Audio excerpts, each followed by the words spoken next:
کسی کو قتل کر دیتا ہے۔ اب حق کا فیصلہ بھی بڑے دور کی بات ہوتی ہے، یہ نہیں ہے کہ آپ نے کسی کو اگر کوئی برا جانا تو آپ نے قتل کر دیا، وہ بھی آپ کا کام نہیں، عام آدمی کا کام نہیں۔ اب فرمایا دوسرا وہ شخص ہے جو جادو کرتا ہے، یہ بھی کافر ہوتا ہے، کافروں کے مشابہ ہوتا ہے، جو کسی پر جادو کرتا ہے۔ آج کے دور میں یہ چیزیں بڑی عام راج کر گئی کہ کسی کو بھی مالیت عال رکھنا ہو، اپنی طرف مائل کرنا ہو تو جادو پورا کر دیا جاتا ہے۔ اخباروں میں لکھا ہوتا ہے خامد تمہاری مٹھی میں، بیوی تمہاری مٹھی میں، محبوبہ تمہارے قدموں میں۔ وہ اشتہار لگانے والا بھی اسی مطابق گناہگار ہے، جو یہ اشتہار لگا رہا ہے، وہ اس کے اخبار پر اشتہار لگا رہا ہے، وہ اس پر بڑی ڈیٹیل سے کوئی 800 باتیں لکھی ہوتی ہیں کہ محبوب تمہارے قدموں پر، شادی میں ناکامی ختم، محبت میں ناکامی رکاوٹ ختم، دولت کاروبار میں بندش ختم۔ یہ ساری چیزیں اس میں لکھی ہوتی ہیں اور اس کے اوپر کو کام کرتا ہے، اپنا علم فن کرتا ہے۔ حالانکہ یہ ساری چیزیں جادوگری میں شامل ہوتی ہیں۔ یہاں پر اللہ فرمایا فَإِذَا قَرَأْتَ الْقُرْآنَ فَاسْتَعِذْ بِاللَّهِ مِنَ الشَّيْطَانِ الرَّجِيمِ إِنَّهُ لَيْسَ لَهُ سُلْطَانٌ عَلَى الَّذِينَ آمَنُوا وَعَلَىٰ رَبِّهِمْ يَتَوَكَّلُونَ۔ صاحب ایمان کچھ لوگ اس وجہ سے بھی بدنام ہو جاتے ہیں، ہم سنی لوگ اس وجہ سے بھی بدنام ہو جاتے ہیں۔ عقیدہ ہمارا یہ ہے کہ اللہ ہی دیتا ہے، صدقے حضور کے دیتا ہے، صدقے اولیاء کے دیتا ہے، صدقے نیکوکار کے دیتا ہے۔ یہ ہمارا عقیدہ ہے۔ یہ عقیدہ نہیں ہے کوئی ولی ہی ہمیں دیتا ہے، کوئی نبی ہی ہمیں دیتا ہے۔ کوئی دنیا میں نہ نبی نہ ولی کچھ بھی نہیں دے سکتا۔ اگر کوئی دیتا ہے تو اللہ کی توفیق سے دیتا ہے۔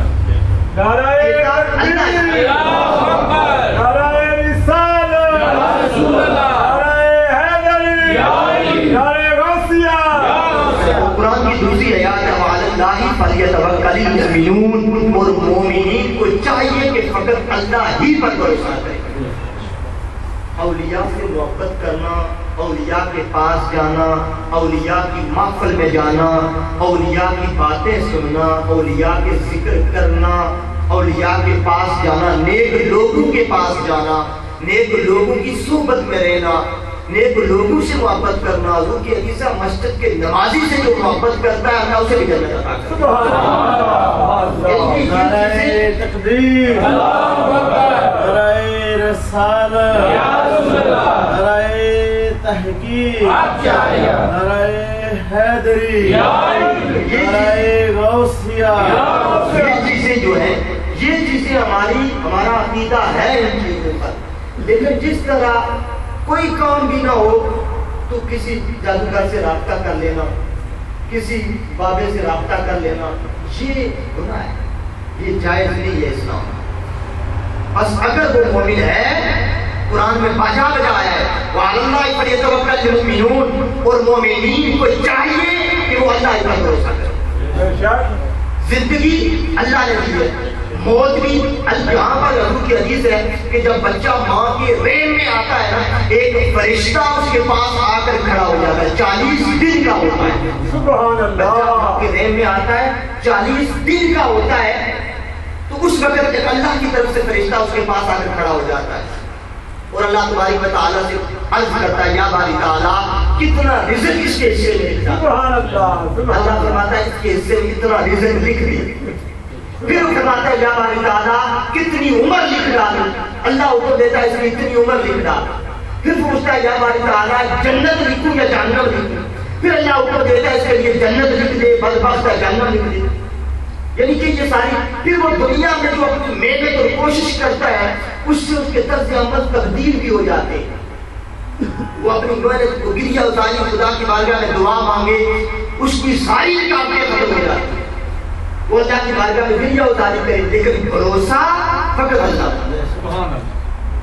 پھر فرمایا دوسری جگہ فَإِذَا عَزَّمْتَ فَتَوَكَّلْ عَلَى اللَّهِ، پس جب کسی کام کا پختہ ارادہ کر لو تو اللہ پر بھروسہ کر۔ جب بھی تمہارا یہ نیت ہو جائے کہ میں نے فلاں کام کرنا ہے، اس کام کے لیے جب تم پختہ ارادہ کر لو تو پختہ ارادے میں اللہ ہر حال میں مدد کرتا ہے۔ لیکن بندہ مومن ہو، بندہ ایمان والا ہو، اللہ پر بھروسہ رکھنے والا ہو، پھر تیسری آیات میں فرمایا وَمَن يَتَوَکَّلْ عَلَى اللَّهِ فَهُوَ حَسْبُهُ، اور جو اللہ پر بھروسہ کرے اللہ اس کے لیے کافی ہے. فَهُوَ حَسْبُهُ، جو اللہ پر بھروسہ کرے اللہ اس کے لیے کافی ہے. ہم میں سے یہ چیزیں اٹھ گئی ہیں، ختم ہو گئی ہیں ہمارے میں.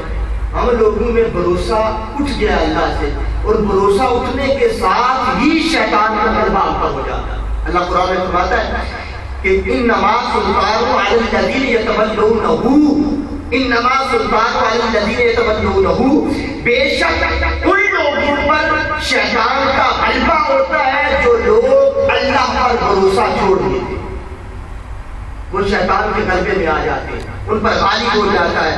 اور جو ایمان والے ہوتے ہیں آمن و علی ربہم یتوکلون، جو صاحب ایمان ہوتے ہیں 10 سال کی مصیبت میں رہے ایمان والا، 1000 سال کی مصیبت میں رہے، کروڑ سال کی مصیبت میں رہے، نسل در نسل کی مصیبت میں رہے. حضرت ایوب علیہ السلام کا واقعہ پڑھیں. حضرت ایوب علیہ السلام آپ کے باغات، آپ کی بیویاں، آپ بادشاہ کے وقت کی حکومت کر رہے تھے، آپ کی اولاد اور بیویاں اور باغات اتنی تھی آپ کو پتہ ہی نہیں. لیکن جب شیطان نے اللہ سے کہا یا باری تعالیٰ تو ایوب ہر وقت تیرے سجدے میں رہتا ہے، تیری عبادت کرتا رہتا ہے، یہ عبادت تیری کیوں نہ کرے؟ تو نے اس کو اتنا مال دیا، اتنی دولت دی ہے، اتنی باغات دی ہے، اتنی اولاد دی ہے، یہ عبادت کے سوا کرے گا؟ اس کو تو کسی چیز کی کمی نہیں ہے. اللہ کہتا ہے ایوب میرا بندہ ہے، کسی بھی حال میں ہو یہ میری ذکر کو نہیں چھوڑے گا، مجھ پر بھروسہ کرتا ہے. شیطان کہتا ہے یا باری تعالیٰ میں اس کو آزماؤں گا، اگر تو کہتا ہے کہ یہ تیرا بندہ ہے اور بدلتا نہیں ہے تو میں ایوب کو آزماؤں گا. اللہ نے کہا تو آزما لے. شیطان نے کہا یا باری تعالیٰ اس کے سارے باغات کو آگ لگا دوں گا. سارے باغات حضرت ایوب کو آگ لگا دیا. ایوب علیہ السلام صبح دیکھتے کیا سارے باغوں کو جلا دیا گیا، ساری اولاد اس باغوں میں جل گئی، مالی جل گئی، سب خزانے تباہ ہو گئے.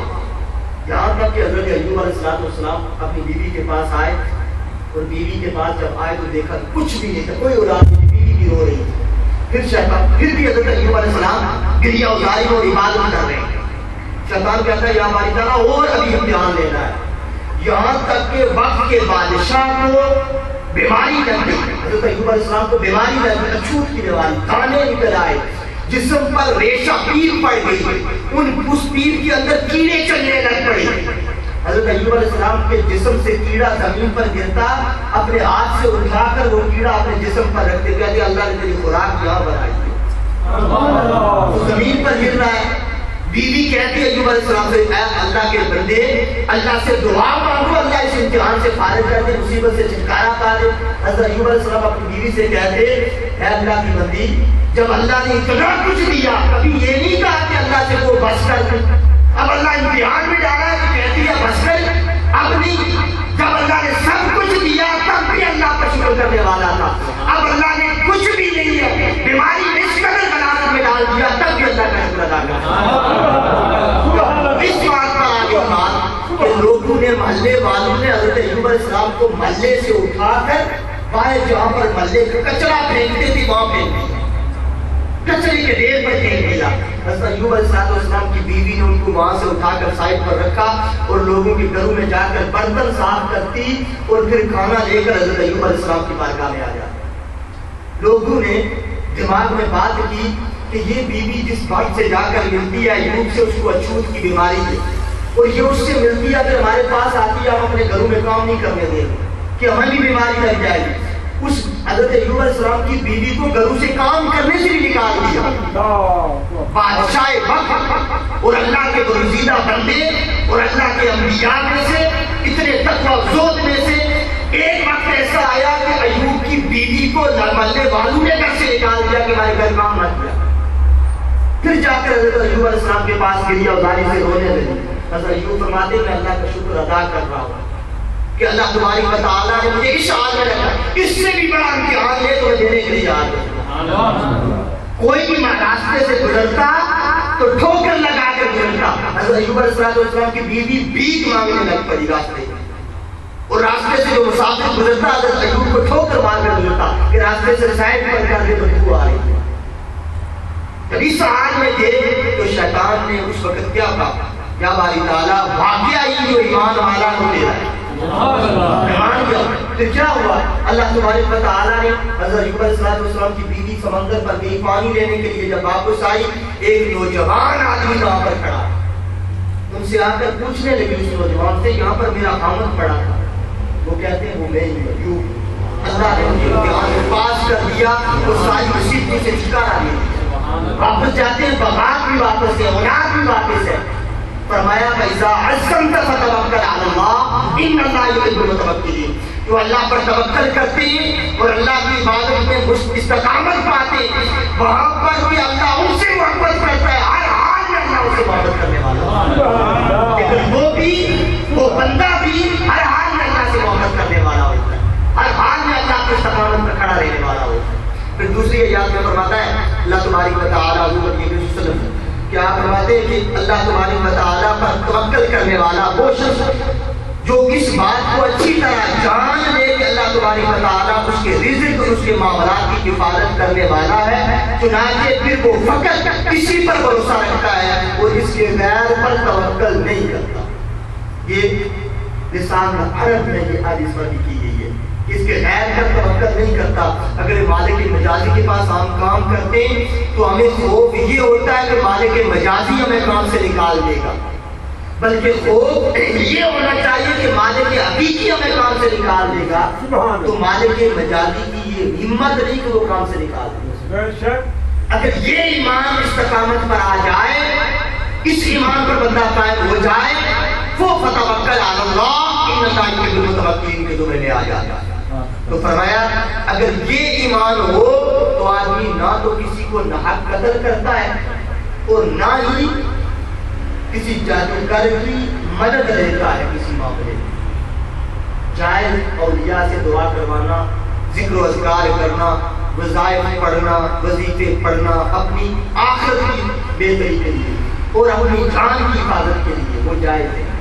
لیکن کسی کو رائے راست پر لے کر آنا, محبوب کو قدم میں لے کر آنا, یا شادی میں رکاوٹ ختم کرنا, یا یہ جتنی بھی چیزیں ہیں, یہ آدمی خدا کی رضا کو کاٹ کر اپنی رضا کو ساتھ ملا رہا ہوتا ہے. اسی لیے شادیاں بھی ناکام ہو جاتی ہیں, محبوب بھی دشمن بن جاتا ہے, دوستی بھی دشمنی میں بدل جاتی ہے, محبت بھی نفرت میں بدل جاتی ہے, اور تعلق بھی دشمنی میں ہو جاتا ہے. پھر فرمایا حضور نے فرمایا وہ شخص جو اہل عیال پر غیرت کو عیاء نہیں کرتا. آج کے دور میں غیرت, حیا, لحاظ, کسی بندے کا لحاظ, کسی بھی دوست کا لحاظ, کسی بھی تعلق والے کا لحاظ, کسی کا ادب, یہ ساری چیزیں ختم ہو گئی. جب فرمایا بے غیرتی عام ہو جائے, لغو کی باتیں کرنے لگ جائے, بری باتیں کرنے لگ جائے, خواہشات کی باتیں کرنے لگ جائے, شہوات کی باتیں کرنے لگ جائے, مطلب پرستی کی باتیں کرنے لگ جائے, شہوات دنیا میں گم ہو جائے اور بغیرتی اس کے سر سے نکل جائے,